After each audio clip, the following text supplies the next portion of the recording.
صاحب ہمارا آج کا پہلا جو سوال ہے وہ سعید صاحب نے ایبٹ آباد سے پوچھا ہے۔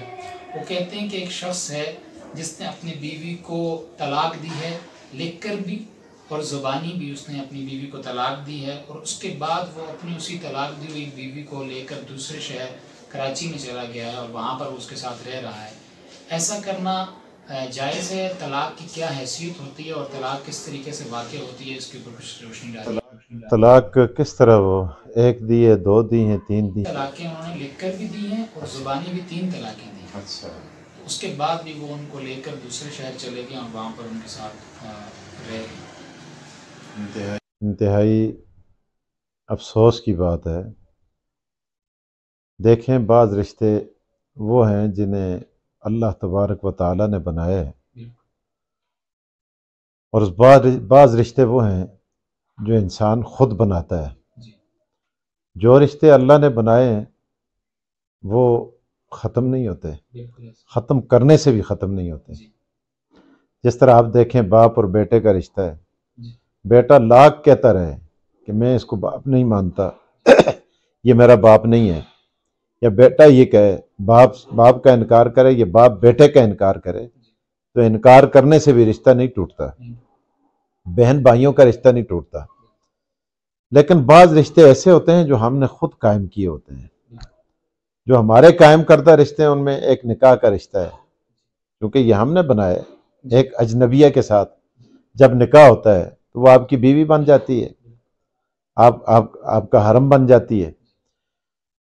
تو یہ رشتہ چونکہ ہم بناتے ہیں اور اللہ پاک نے اس کو توڑنے کا اختیار بھی دیا ہے۔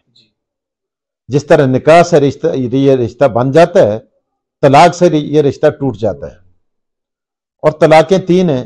قرآن کریم کے اندر صراحت کے ساتھ ان طلاقوں کا ذکر ہے، جو میں بھی جانتا ہوں، آپ بھی جانتے ہیں، پوری دنیا جانتی ہے۔ اب 3 طلاقیں دینے کے بعد بیوی نہیں رہتی، وہ اس کے نکاح سے نکل جاتی ہے، خواہ وہ یک بارگی کے ساتھ دے یا وہ اس کے طلاق کا جو سنت طریقے ہے اس طرح دے۔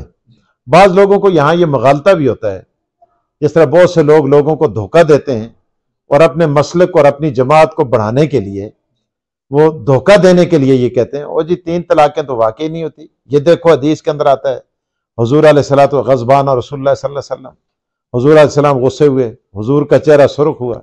تو بھائی غصے تب ہی ہوئے ہیں، ایک آدمی آیا، اس نے یک بارگی کے ساتھ 3 طلاقیں ایک ہی مرتبہ دے دی تو حضور غصے ہوئے۔ غصے کیوں ہوئے؟ اگر طلاق واقع نہ ہوتی تو حضور غصہ نہ فرماتے۔ حضور کا غصہ فرمانا اور حضور کے اتنی شدت کے ساتھ اپنے مقام پہ کھڑے ہو جانا اور اتنی سختی کے ساتھ اس کو روکنا اس چیز سے، اس بات کی دلیل ہے کہ یہ امر واقع ہو جاتا ہے۔ ورنہ رسول اللہ فرما دیتے کہ بھائی تو نے کیا، لیکن اس طرح کرنے سے واقع نہیں ہوتا اصل۔ تو بہرحال یہ طریقہ غلط ہے، اس طرح ہونا نہیں چاہیے۔ ہمارے قانون میں بھی یہ 3 طلاقیں ایک مرتبہ دینا یہ جائز نہیں ہے، لیکن ہو جاتی ہے نا تب بھی قانون بنانا پڑا ہے۔ اسلامی نظریاتی کونسل نے سفارشات پیش کی ہیں، قانون بنا ہے، اس پر مواخذہ کیا جاتا ہے، تو واقع ہوتی ہے تب قانون بنا ہے نا۔ ایک چیز واقع نہیں ہوتی تو قانون کیسے بنے گا؟ واقع ہوتی تھی تب رسول اللہ صلی اللہ علیہ وسلم غصے ہوئے، واقع ہوتا تھا تب حدیث کے اندر یہ الفاظ موجود ہیں۔ تو بہرحال وہ لوگوں کو بیوقوف بنانے کے لیے، اپنی جماعت کو بڑھانے کے لیے، اس طرح کے لوگوں کو وہ اپنی جماعت کے اندر وہ شامل کرنے کے لیے، اپنے مسلک میں شامل کرنے کے لیے مکتب فکر، لیکن اس طرح اس سے ہوتا کچھ بھی نہیں۔ تو وہ اس قسم کی چیزیں لکھ کے لوگوں کو دے دیتے ہیں فتووں کی شکل میں۔ تو بہرحال 3 طلاقیں دینے کے بعد بیوی نکاح سے نکل جاتی ہے۔ دوبارہ اگر وہ آدمی اس کو رکھتا ہے تو یہ بالکل اس کا غلط طریقہ ہے، وہ اس کو بیوی دوبارہ نہیں بنا سکتا، حتیٰ تنکح زوجا غیرہ، یہاں تک کہ وہ کسی اور سے نکاح کرے اور وہ اپنی مرضی سے اس کو چھوڑے، پھر وہ عدت گزارے، عدت گزارنے کے بعد، اس خاوند کی عدت گزارنے کے بعد دوبارہ اپنی راضی خوشی اس سے اگر اس کے نکاح میں آنا چاہے تو آ سکتی ہے، نہ آنا چاہے تو یہ جبراً اس کو لا نہیں سکتا۔ ایک طلاق رجی ہے، دوسری طلاق جو ہے اس کے بعد اس کو اختیار تھا کہ وہ اس کے ساتھ نکاح کرے۔ رجی کے اندر اختیار پھر بھی خاوند کے پاس رہتا ہے، عورت راضی ہو یا نہ ہو، رجوع کرے یا نہ کرے، خاوند جب رجوع کرے گا تو وہ اس کے عقد کے اندر آ جائے گی۔ دوسری طلاق جب دے گا تو وہ اب اختیار عورت کے پاس چلا گیا۔ اب یہ لاکھ راضی ہو عورت کہے کہ بھائی میں نکاح تجھ سے کرنا ہی نہیں چاہتی، اب میں تجھ سے نکاح نہیں کرنا چاہتی، تو اس کی رضامندی کے بغیر نکاح نہیں کر سکتا. اب اس نے خود اپنے اختیار اٹھا کے اس کو دے دیا. اب جب تیسری طلاق دی تو دونوں سے وہ اختیار سلب ہو گیا، دونوں کا اختیار سلب ہو گیا. تو یہ چیز بالکل واضح ہے. اگر یہ شخص، یہ میرے بھائی نے ایبٹواد سے سوال کیا، تو یہ سعید صاحب ہیں یا کوئی بھی ہیں، ان کو بالکل یہ سوچ لینا چاہیے. ان کو بتا دیں جس آدمی نے ایسا کیا ہے بالکل ناجائز کیا ہے. دوبارہ اگر وہ اپنی بیوی کے ساتھ رہ رہا ہے وہ بالکل حرام کاری کر رہا ہے. لوگوں کو چاہیے، معاشرے کو چاہیے، رشتہ داروں کو چاہیے کہ ایسے شخص کا مواخذہ کیا جائے، مقاطع کیا جائے، اس کو روکا جائے تاکہ آئندہ اس طرح کے کام معاشرے کے اندر نہ ہوں.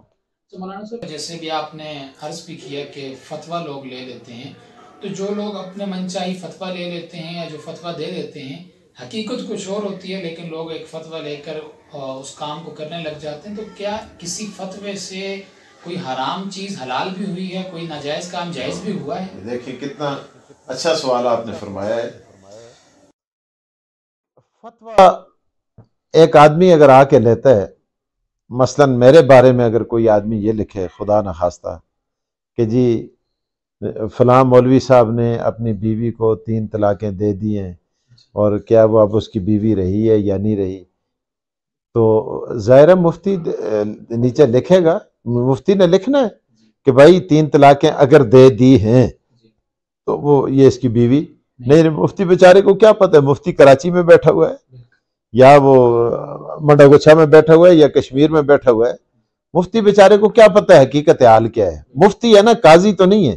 قاضی کا کام ہے چھان بین کرنا، مفتی کا کام ہے سوال کے مطابق فتویٰ صادر کرنا، جواب دے دینا.